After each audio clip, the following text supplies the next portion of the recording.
ஒரு நாள் night Emily தன்னோட வேலை முடிஞ்சதும் அவளோட கார்ல வீட்டுக்கு போயிட்டு இருக்கா. இப்படி இவ போகும்போதுதான் ஒரு விஷயத்த நோட்டீஸ் பண்றா. அத பின்னாடியே ஒரு கார் ஃபாலோ பண்ணிட்டு வருது. அந்த கார் டிரைவர் தொடர்ந்து அவரோட ஹெட்லைட்டை ஃபிளாஷ் பண்ணிட்டே வராரு. இதை பார்த்து எமிலி இக்னோர் பண்ணாலும் ஆனா அந்த டிரைவர் நிறுத்தாம தன்னோட ஹெட்லைட்டை ஃபிளாஷ் பண்ணிட்டே இருக்காரு.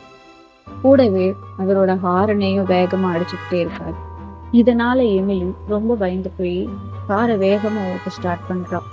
இந்த காரும் இவளை விடாம ஃபாலோ பண்ணிட்டு வந்துட்டே இருக்கு. கொஞ்ச தூரத்திலேயே அவளோட வீடும் வந்துடுச்சு. இவ ஒரு டேர்னிங்ல வேகமா வண்டியை திருப்பா. அப்ப அந்த கார் மிஸ் ஆயிடுது.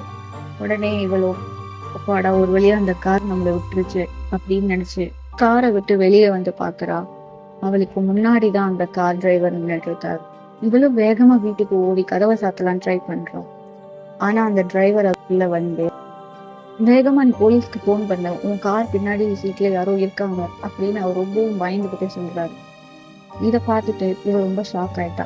அந்த டிரைவர் என்ன சொல்றாருன்னா, உன் காருக்கு பின்னாடி ஒருத்தர் கத்தியோட உட்கார்ந்துருக்காரு. ஒரு தடவை ஹெட்லைட் அடிக்கும் போதும் ஹார்ன் அடிக்கும் போதும் அவர் மறைஞ்சு போறாரு. இதை கேட்டு ஷாக்கான எம்எல்ஏ தன்னோட கார் பின்னாடி சீட்டை பாக்குறா. அங்க ஒருத்தர் உண்மையாவே உட்கார்ந்துருக்காரு.